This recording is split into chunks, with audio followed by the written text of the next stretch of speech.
টানা 4 দিনের ছুটিতে ভ্রমণ প্রেমীদের ঢল নেমেছে পর্যটন নগরী কক্সবাজারে।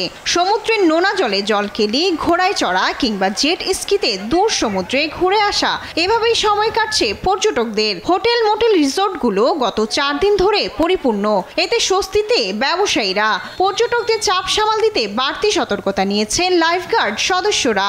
আমার থেকে খুব সুন্দর লাগে, ভালোই লাগে। আমার ইচ্ছে করে কক্সবাজার থেকে যাই, মানে বাসায় না যাওয়ার জন্য। আগেও কোনোদিন আসি নাই আমরা, আজকে আসছে, অনেক ভালো লাগছে। আমরা পূজার ছুটিতে অনেক মানুষ এসেছে, এখানে অনেক ভিড়, অনেক ভালো লাগছে, তাই চলে আসলাম। বিভিন্ন হোটেল মোটেল তাদেরকে নির্দেশনা দেওয়া হয়েছে, সকল স্টেক হোল্ডারদেরকে আমরা হুঁশিয়ারি করে দিয়েছি কোনো অ্যাঙ্গেল থেকে যেন পর্যটকদের হয়রানি না করা হয়। দুর্গাপূজা ও সাপ্তাহিক ছুটি ঘিরে পটুয়াখালীর কুয়াকাটা সৈকতও এখন পর্যটকে মুখর। 0 পয়েন্ট, শুটকিপল্লী, গঙ্গামতি ও ঝাউবাগান ঘুরতে আসা পর্যটকদের ভিড়ে উৎসবমুখর পরিবেশ বিরাজ করছে।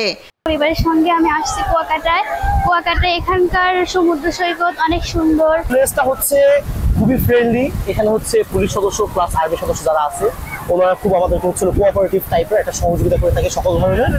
শুধু সমুদ্র সৈকত নয়, বান্দরবানের পাহাড়গুলোতেও পর্যটকদের পদচারণায় মুখর। সবুজ পাহাড়, মেঘের ভেলা এবং আঁকাবাঁকা পাহাড়ি রাস্তার নয়নাভিরাম দৃশ্যে মুগ্ধ পর্যটকরা।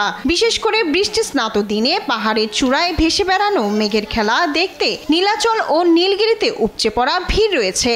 গিয়েছিলাম রাঙ্গামাটিতে, খাগড়াছড়ি বন্ধর কারণে আমরা বান্দরবনে চলে প্রাকৃতিক দৃশ্যের দিকে মনে করেন যে বান্দরবন অনেক সৌন্দর্য।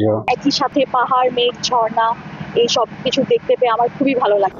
শারদীয় দুর্গাপূজার ছুটি ঘিরে দেশের পর্যটন স্পটগুলো পরিণত হয়েছে উৎসবমুখর নগরীতে। সমুদ্র হোক কিংবা পাহাড়, সবখানেই পর্যটকের ভিড়ে জমজমাট পরিবেশ। শায়লা খান, নিউজ ডেস্ক, দেশ টিভি।